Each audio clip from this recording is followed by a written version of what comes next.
உங்களுடைய கேள்வியுடைய சாராம்சம் என்னன்னு கேட்டா, ஒரு ஆள் நம்மள்ட்ட கடன் கேட்கிறார். காசு இருந்தா கடன் கொடுக்க விரும்பினா கொடுப்போம், அல்லது காசு இல்ல அல்லது கொடுக்க விரும்பல என்ன செய்வோம், இல்லைன்னு சொல்லிடுவோம். அப்படி என்கிட்ட இல்லைன்னு சொல்லும் போது அவர் என்ன செய்யறாருன்னு கேட்டா, இல்ல காசு இல்லாட்டி பரவாயில்ல, ஒரு 5-3 நகை இருந்தா கொடுங்க, காசு தர வேணாம், நகையை நான் திருப்பி தந்துடுறேன், இந்த நகையை கொண்டு போய் நான் பேங்க்ல வச்சு கடன் வாங்கிக்கிறேன் அப்படின்னு சொல்லி கேட்கிறாரு. இதை கொடுக்கலாமான்னு கேட்கிறாரு. கேள்வி என்னது, அவர் ரூபாயா கடன் கேட்டா ரூபாயா கொடுத்துருவோம், அது ஒரு விஷயம். இவர் என்ன செய்யறாருன்னா, நம்ம இருக்கிற நகையவே கடன் கேட்கிறாரு. நகையை கடன் கேட்கும் போது எப்படி கேட்கலாம், நகையை கடன் வாங்கிட்டு போய் நான் வித்துட்டு அப்படி கேட்டா கொடுக்கலாம். உங்க நகையை தாங்க, 5 பவுன் நகையை கொடுத்தீங்கன்னா அதை வித்துட்டு என் தேவையை பூர்த்தி ஆக்கிட்டு உங்களுக்கு திருப்பி தரும் போது அதே 5 பவுன் நகையை உங்களுக்கு வாங்கி தந்துடுறேன், இப்படி கேட்டாரையானால் இதுல மார்க்க ரீதியா எந்த ஒரு பஞ்சாயத்துமே இல்லை. அவர் எப்படி கேட்கிறாரு தெரியுமா, உங்க இதே பொருள் இதே டிட்டோ உங்க அந்த பொருளைய நான் உங்களுக்கு திருப்பி தருவேன். எப்படி திருப்பி தருவேன்னு கேட்டா, இதை நான் அடமானம் தான் வைக்க போறேன், உங்களுக்கு தான் கடன் தர முடியலங்கிறீங்க. கடன் தர முடியலன்னு சொன்னா அந்த நகையை கொண்டே வைத்து நான் என்ன செய்யறேன், மார்வாடி கடையில வைத்து பேங்க்ல வைத்து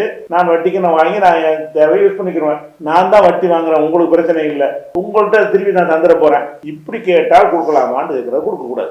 ஏன்னு கேட்டா, தெரிஞ்சுக்க அவர் கேட்கிற வட்டிக்கு தான் உங்க பொருளை வட்டிக்கு துணை செய்வதற்கு கேட்கிறார். வட்டிக்கு உதவி செய்யறவன்னு வட்டிக்கு தொடர்புள்ள ஆளா போயிடுறாங்கல்ல, அவர் வித்துட்டு வாங்குறேன்னு கேட்டா நீ தாராளமா கொடுக்கலாம். உங்க 5 பவுன் நகையை தாங்க, அதை வித்துட்டு என் தேவையை பூர்த்தி செஞ்சுக்கிறேன், பிறகு இதே தரத்துல உள்ள 5 பவுன் தங்கத்தை நான் உங்களுக்கு தந்து விடுகிறேன் அப்படி கேட்டா தங்கத்தை நீங்க தாராளமா கொடுக்கலாம். இவர் மட்டும் அப்படி கேட்கவே இல்லை. ஏன்னா அந்த நகையை அவர் ஒன்றும் செய்ய போறது இல்லை, இதே நகை திருப்பி தர போறேங்கிறாரு. அப்படி தருவதா இருந்தால் அவர் விற்க போறது இல்லை, அவர் யூஸ் பண்ண போறது இல்லை. அவர் என்ன செய்யறாரு, அப்படியே கொண்டே வங்கியில் கொண்டே வைத்து விட்டு அல்லது வட்டி கடையில வைத்து விட்டு வட்டிக்கு கடன் வாங்குறார். உங்க நகையை வைத்து கடன் வாங்குகிறார். அப்படி வாங்கும்போது என்ன ஆகுதுன்னு கேட்டா, தெரிஞ்சு உங்க நகையைத்தான் வைத்து ஒரு வட்டி வாங்க போறாருன்னு அடமானம் வைக்க போறாருன்னு தெரிஞ்சா அப்ப அந்த தீமைக்கு நீங்க துணை செய்யற மாதிரி ஆகுதா இல்லையா?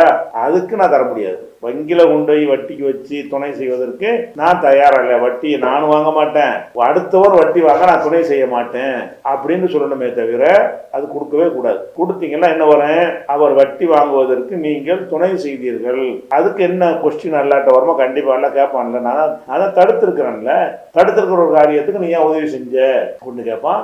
அது மாதிரி நம்ம அந்த நகையை கொடுக்கறது கூடாது. இதுதான் அதுக்குரிய ஒரு பதில்.